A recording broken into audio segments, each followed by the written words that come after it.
Disparition de la diversité biologique, dégradation des mers et des océans, changement climatique, pollution, espèces envahissantes, maladies émergentes, tout le monde en parle, mais qu'est-ce que tout cela veut dire réellement? En quoi cela nous concerne?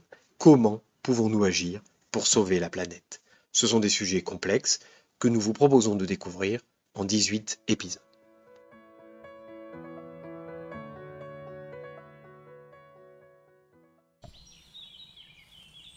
Pour lutter contre le changement climatique, chacun de nous peut faire quelque chose à son niveau. Élèves, parents, professeurs, entreprises, agriculteurs, gouvernements.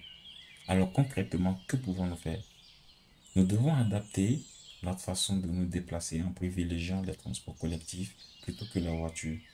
L'avion ne devrait servir que pour de longues distances car c'est une cause importante de l'émission de gaz à effet de serre. Le vélo ou la marche sont aussi bons pour la santé que pour le climat. Si la voiture est vraiment indispensable, on peut adopter une conduite plus responsable.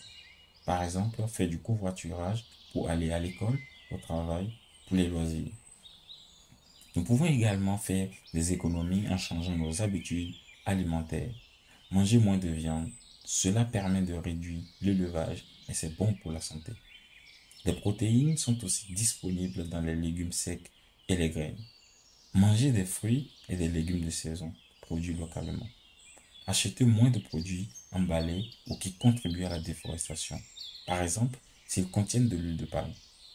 Enfin, n'utilisez plus de sacs plastiques, mais privilégiez un sac réutilisable. C'est bon pour le climat, c'est bon pour l'océan. Trier et recycler les déchets. De nombreuses filières s'organisent pour leur donner une seconde vie. Privilégiez les produits qui ne sont pas trop emballés et évitez les objets à usage unique. Organisez la collecte des chaussures et des vêtements usés pour les réutiliser. Vous pouvez également installer un composteur dans le jardin. Les épluchures, trognon, le marc de café, les restes alimentaires, etc. permettent de créer du terreau qui fertilisera vos plantes. Les déchets organiques de la cuisine et du jardin sont facilement compostables et ils représentent jusqu'à 60% du poids de nos poubelles. Privilégiez la durée de vie et la solidité des produits que vous achetez et achetez des objets d'occasion quand c'est possible. Faites du troc ou partagez. Mettre en commun ces équipements avec ses voisins et amis permet de réduire les besoins de chacun. Prolongez la vie de vos objets, de vos équipements, vos vêtements, etc. Choisissez ceux pour lesquels il existe des pièces de rechange. Apprenons aussi à économiser l'eau.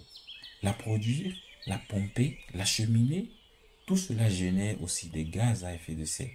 Alors, cuisinez avec un couvercle. Vous gagnerez du temps.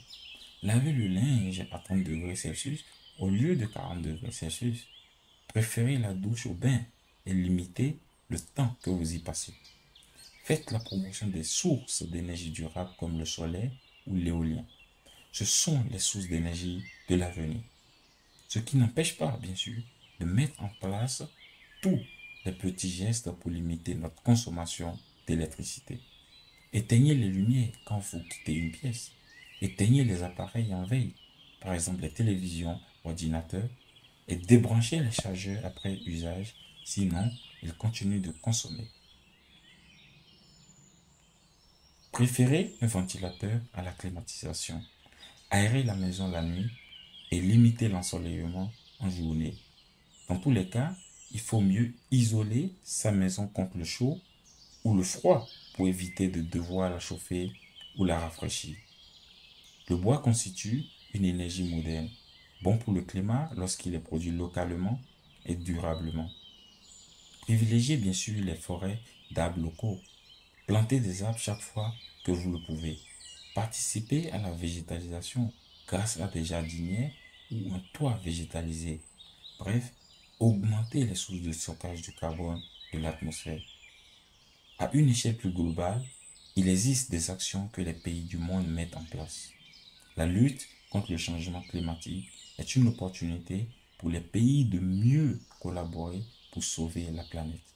Par exemple, en compensant certains de ces effets par des transferts d'argent, de moyens et de savoir entre les pays qui polluent le plus et ceux qui polluent moins et sont souvent les plus impactés, notamment en Afrique.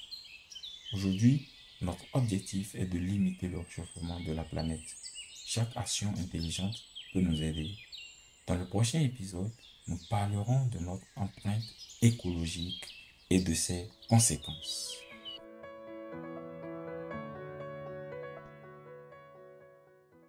Nous arrivons à la fin de cet épisode. Merci pour votre écoute attentive. Rendez-vous sur www.youth-conservation.org pour en savoir plus et découvrir toutes nos ressources dédiées à l'environnement et à sa préservation. À bientôt pour un prochain épisode.